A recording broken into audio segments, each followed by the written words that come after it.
people before we are students. We go through stuff before we focus in school. And it's kind of difficult for us to succeed in school when we go home, and not necessarily a home, because, you know, it's not a place that we call home because we're going through things over there. And I really want people to know that there are a lot of young people out there who deserve a chance, who are asking, begging to be given an opportunity at a better tomorrow, at a higher education. And we are failing young people. So how could the colleges reach out? A lot of them have summer programs for students. So some of them free, they'll pay for it. How would you want them to let you know that, right? Because you get so bombarded by social media and email. Where do you think your peer advisors, how would they hear about that? Because a lot of times, when I work with students, what, school's going to fly me in to just be that? So what would be a great way for them to inform that information, whether it be on the high school side or the college side? No. I would definitely start with high school, and working with other organizations as well, because I had the privilege of working with an organization that gave me, that provided me with all that information, and that information I provided to my peers. But I feel as though just starting with high school, starting to share the knowledge and letting students know, because I feel as though the earlier you tell students that this is what they can have, the sooner that they're going to start working towards getting that. Now, you're an advisor, so sometimes counselors are worried about the stress, right? Let's wait off, let them help transition to school. But do you hear your advisees saying no, don't start early? When would you recommend for students to really start this college process? I would say junior year, sophomore, junior year. Mostly when we're speaking about FAFSA, financial aid. Yes. There are some documents there that the students should already have during the sophomore year. Because I feel like the later you wait, the more complicated and the more complex it's going to be. Mostly because I used to work with a high school where it was very difficult for me to get the parent information to fill out FAFSA, because it was the senior year. And neither did the students know about that, and neither did the parents. So the conversation, even as early as sophomore, should not just be about college, but how to pay for it and be a little bit more aggressive. I feel as though, high school and college they're all related. Yeah. It's just going from one bridge to the other, which means that when you start high school, you should already start listening and hearing about colleges, because at the end of the day, we young people, we are expected to go to college after high school. Right. Which is why it is important for us when we start high school, for us to hear about college, so so we can work towards that goal. So we can work on a GPA, or so that we can work on scholarships, or getting our our parent information sooner to fill out FAFSA. Yeah. It's the later you wait, the more complex it's going to be, and then some students may not even make it anywhere because we waited too long. So if there's another peer advisor that's out there, what are some tips would you give them to try to help create change for other youth? Create a relationship with your students. And I don't mean a peer mentor and student relationship. I mean more than that. Ask the students how they're doing emotionally and mentally before you can even start the whole college conversation. Because there are a lot of times where students don't even want to hear about that. Yeah. They don't want to hear about the college process because they don't feel as though they're there. So ask them how they're doing and be a helping hand to them. Be a friend. Be someone that they can come and bend to. Be someone that they can trust. Because at the end of the day, my grandma used to say that being a guidance counselor and a student is like a relationship. Yeah. Because as a guidance counselor, you create a house, but as a student, you're the one in charge to make it your home, So you're supposed to be that kind of welcoming environment for the student. And then the whole college conversation will be easier to make because you guys already have that sort of relationship, because the student already trusts you. So they know that you want exactly what's best for them. Yeah. And can you share a story of yourself of one of your advisees and maybe change their name just to see how you have made a difference already with somebody else? Well, I used to work with a lot of students in my school who did not want to go to college at all. I think as though I did a lot of running after students, including restrooms. I used to go into bathrooms after school, calling parents, showing up to students' houses. I used to be kind of their mother because, and it was crazy because I was the kind of student that I didn't want to go to college, but I was telling students to go to college when I didn't even want to go myself. So it was a little bit ironic. But I remember this student who changed my life completely, because she told me that the reason why she didn't want to go to school was because she thought as though she wasn't built for it. Yes. That phrase it stays with me. I'm not built for school. Who taught you that? Yeah. The same thing, math's not my friend. Exactly. I don't know how to, who taught you that? Who made you believe such a thing? And I spent nearly 5 months trying to persuade her that going to school would be the best fit. And it came to a point where I got so angry that I screamed at her. I was like, I'm tired. I am tired of running after you. I am tired of feeling as though I am the only one putting effort in here. Because it doesn't matter how bad I wanted my students to go to college. If they did not want that themselves, I was wasting my time. And, after I shared to them my story where I wanted to go to my dream school and I didn't get in, she was like, wow, I can relate to you. Yeah. And if you can make it, then maybe I can. And, she started attending the same school that I went to for my associates because she told me that she wanted to be where I was. And I wanted to be there just in case to support her. And she graduated not so long ago with her associate's degree, and now she's going to get her bachelor's. And that is the only thing that matters to me, because she believed in me enough to see that she could change as well, because she saw her story reflected through mine. She saw herself reflected through my struggles, and we correlated, So I feel like as though it was more of a change kind of thing. Yeah. She was helping me, and I was helping her.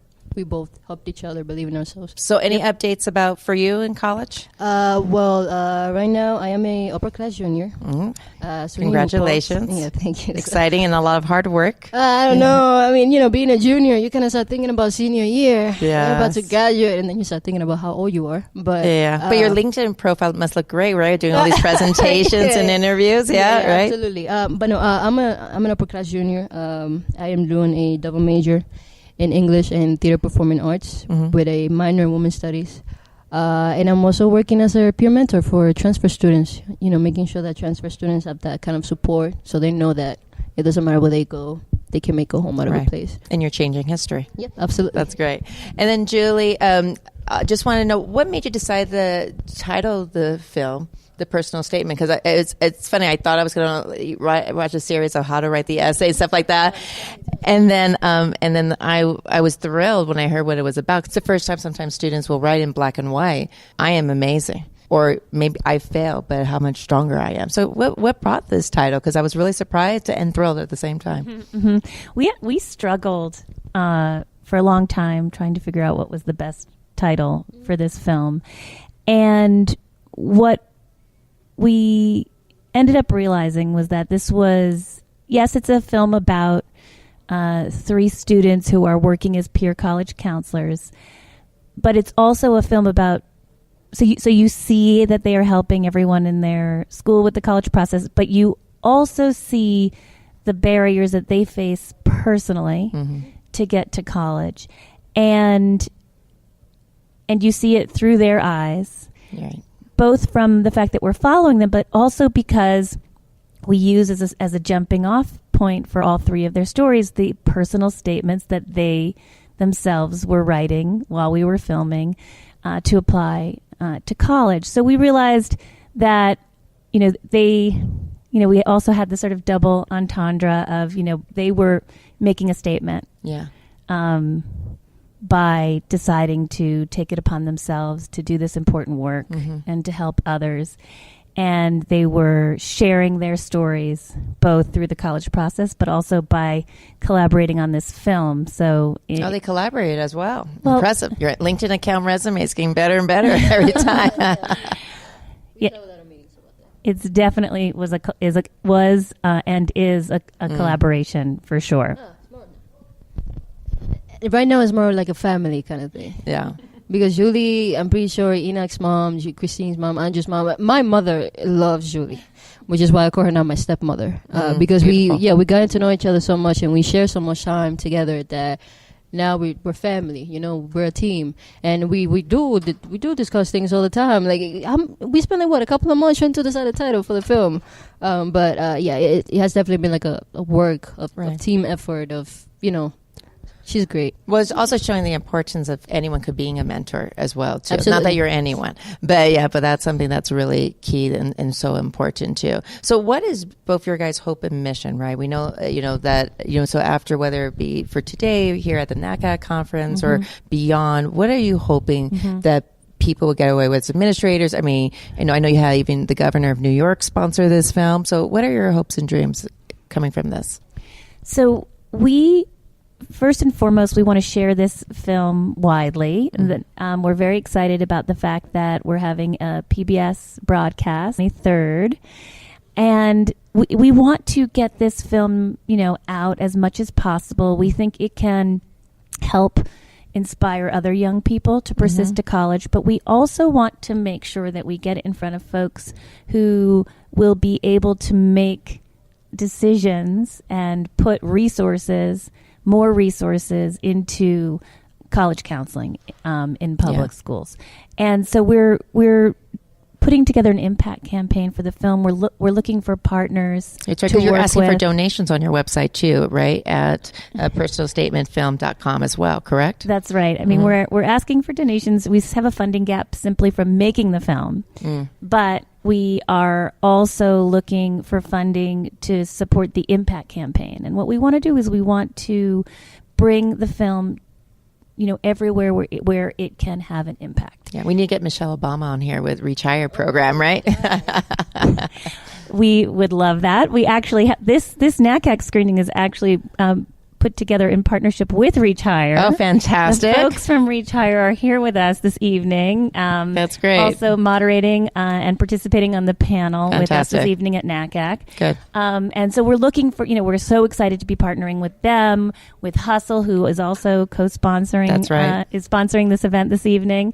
And, looking for other partners so that we can bring this, do a screening on the Hill. We want to bring the film to state legislators. We want to bring it to school boards, to, school superintendents, to the folks, the principals, the folks who are in a position to put more resources into college counseling in public schools. Yeah, because I know the Obama administration, stopped. It did not stop about making sure that message, right? With the college scorecard, making sure to find out is the great graduation rate or not.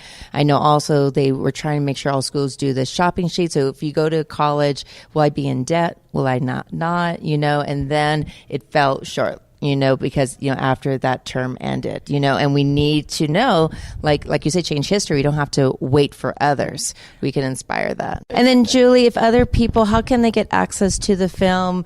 So if they're an educator, student, or family, what are some ways for them to get, to see this more than just that beautiful trailer that you have for them?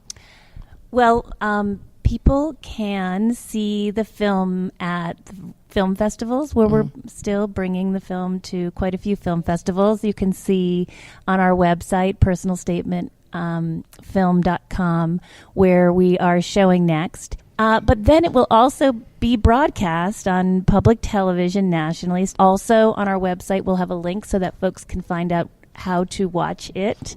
For nonprofits, college screenings and stuff. Yes. And then we're also doing educational distribution. That information is also on our website. We're working with a group called Good Docs. And so schools, universities, community-based organizations can get a copy of the film. And then we want to partner with folks to bring the film, again, to places where we'll have the right people in the room so that we can take engagement with the film and turn it into action, and ideally more resources for more college counseling, especially in schools that are educating low-income students. And I think, when people hear about young people are working, that young people are working as peer college counselors, they kind of imagine, maybe they're like cheerleading and, talking about college is good. But are you saying, good job? But when you see it, yeah. Seeing is believing. And what you see in this film is that young people are so capable of doing incredible things and of doing much more than most people think they are capable of.